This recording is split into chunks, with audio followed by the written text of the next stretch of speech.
बलात्कार केला म्हणून 4 वर्ष तो आतमध्ये होता आणि त्या नराधमांनी 3 वर्षाच्या मुलीवर आज बलात्कार करा आणि तिला गोठ्यामध्ये खलास करून टाकलं।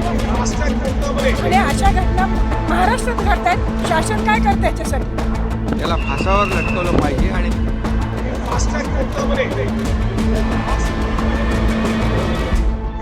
भोरच्या नसरापूर प्रकरणी राज्य सरकार हे प्रकरण आम्ही फास्ट ट्रॅक कोर्टात चालवणार असून आरोपीला फाशी शिक्षा झाली पाहिजे असं म्हणताना दिसतंय। मात्र यावरून विरोधक जोरदार टीका करताना दिसतात।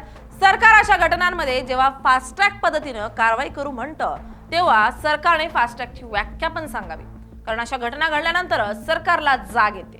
महाराष्ट्रात मुली स्त्रिया पळवून नेण्याचं, त्यांचं शोषण करण्याचं प्रमाण प्रचंड वाढलंय आणि असं नाहीये ते एखाद्या वर्षीच वाढतंय, तर ते वर्षागणिक वाढतंय।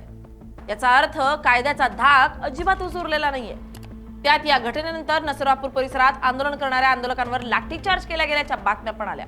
ही तत्परता स्त्रियांचं, मुलींचं शोषण करणाऱ्यांच्या विरोधात सरकार का दाखवत नाही अशी टीका राज ठाकरेंनी केली आहे। खरंच सरकार नसरापूर प्रकरण फास्ट ट्रॅक कोर्टात चालवून आरोपीला कठोर शिक्षा देणार का, की फास्ट ट्रॅक कोर्टच्या नावाखाली फक्त वेळ काढूपणा सुरू आहे?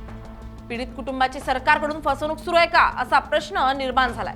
कारण राज्यात काही गंभीर घटना घडली की राज्य सरकार आम्ही हे प्रकरण फास्ट ट्रॅक कोर्टात चालवू, आरोपीला सोडणार नाही असं म्हणत वेळ काढूपणा करताना दिसतं। पण खरंच सरकार पीडितांना, केवळ पीडित कुटुंबांना न्याय मिळवून देतं का?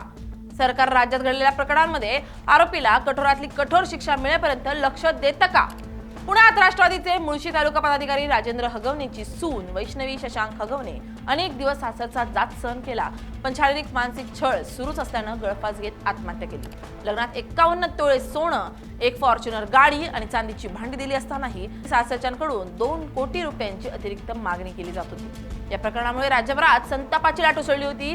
घटनेची तीव्रता लक्षात घेता सरकारने यावेळी हे प्रकरण फास्ट ट्रॅक कोर्टात चालवून आरोपींना कठोरातली कठोर शिक्षा देणार असल्याचं म्हटलं होतं। त्यानंतर दुसरं प्रकरण पंकजा मुंडे यांचं।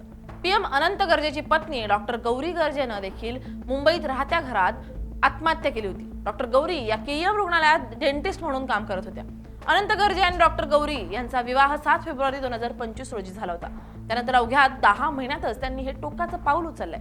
ही आत्महत्या नसून हत्या असल्याचा आरोप गौरीच्या कुटुंबियांनी केला होता। राज्यात कोणतीही गंभीर घटना घडली की सरकार समोर येऊन फास्ट ट्रॅक कोर्टाचं नाव समोर करतं।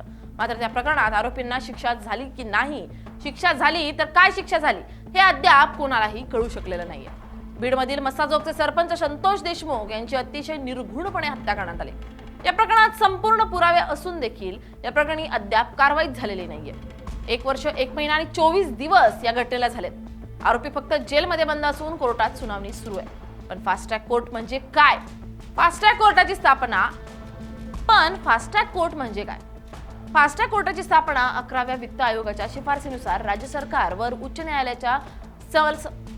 न्यायालयाच्या सल्लामसलत करून करण्यात आली आहे। विशेषतः महिला आणि मुलांवरील लैंगिक अत्याचाराचे पॉक्सो खटले लवकर मिटवणे हे या कोर्टाचं उद्दिष्ट आहे। ही न्यायालय नियमित न्यायालयांच्या तुलनेत कमी प्रक्रियेत आणि वेगाने सुनावणी घेतात। या न्यायालयांमध्ये अनेकदा निवृत्त जिल्हा आणि सत्र न्यायाधीशांची नियुक्ती केली जाते। न्याय विलंब म्हणजे न्याय नाकारला ही संकल्पना मोडून काढून पीडितांना त्वरित न्याय मिळवून देणं हे या न्यायालयाचं महत्त्व आहे। फास्ट ट्रॅक कोर्टात एफईसी प्रकरणांचा निकाल लागण्यासाठी कोणताही एक निश्चित कालावधी सर्व प्रकरणांना लागू नसता तरी सामान्यतः 6 महिने ते 1 वर्ष हे अपेक्षित उद्दिष्ट असतं। फास्ट ट्रॅक कोर्टातील खटले 1 वर्षाच्या आत निकाली निघणं अपेक्षित असतं।